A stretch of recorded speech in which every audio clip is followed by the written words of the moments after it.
My dear student, I am DK sir. Today we will read Character of a Happy Life, Poet Sir Henry Wotton.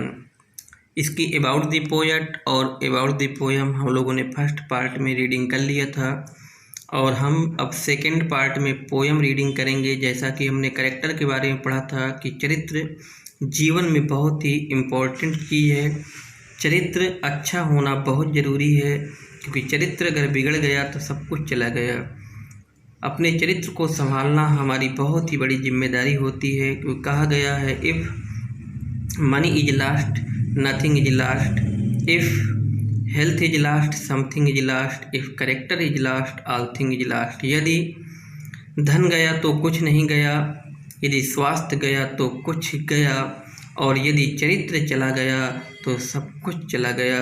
क्योंकि चरित्र से ही हम लोग प्रगति रूपी दरवाजे को खोल सकते हैं, ताले को खोल सकते हैं और प्रगति के मार्ग पर हम लोग आगे बढ़ सकते हैं।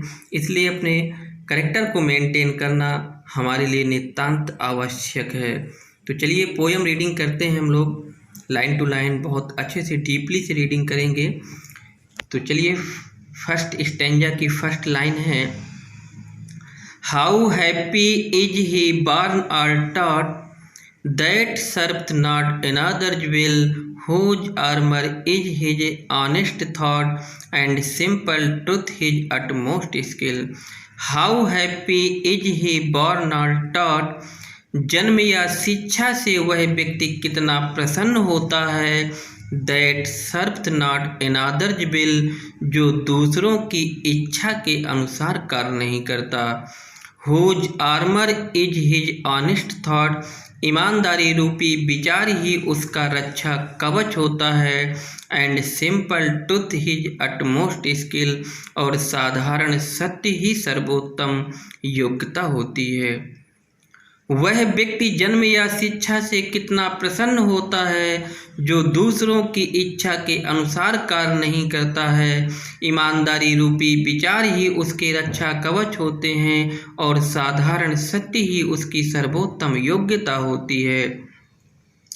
Whose passions not his masters are, जिसके मनोवेग उसके मालिक नहीं होते हैं, अर्थात अपने इच्छाओं का वह गुलाम नहीं होता।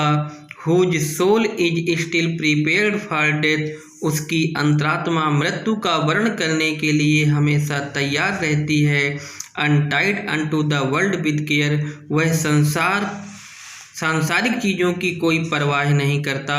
आ प्रिंसली लव और वल्गर ब्रीथ, न तो वह राजा की कृपा की इच्छा करता, न साधारण लोगों की आलोचना की कोई परवाह करता।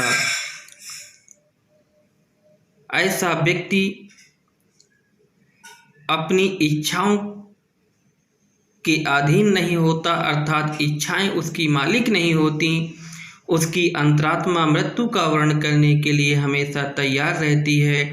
ऐसे व्यक्ति को सांसारिक बंधनों की कोई परवाह नहीं होती है।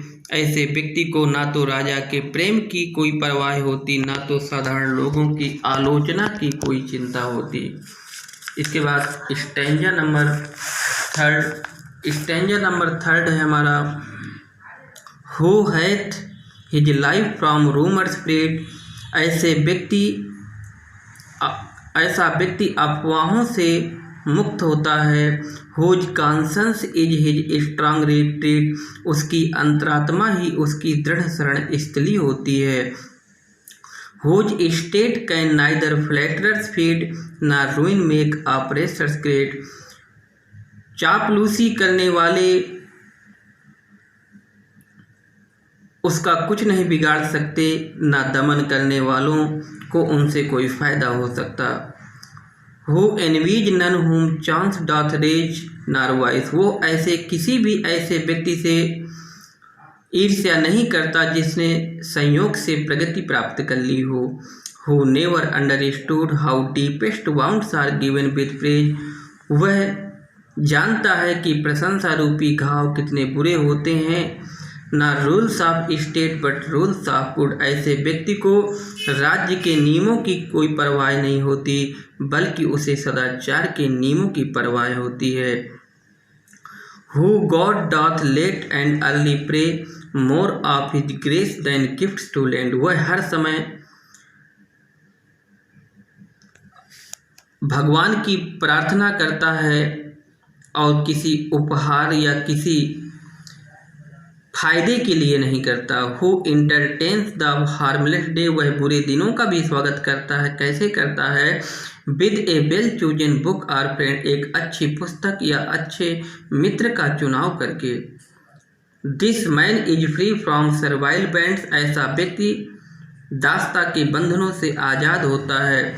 आप होप टू राइज, ऐसे व्यक्ति को ना तो बहुत ऊपर उठने की आशा होती और फियर टू फॉल, ना ही तो उसे नीचे गिरने का कोई भय होता है। लॉर्ड ऑफ हिमसेल्फ दो नॉट ऑफ लैंड, यदि वह इस पृथ्वी का मालिक नहीं होता फिर भी वह अपने आप का मालिक, स्वयं का मालिक होता है।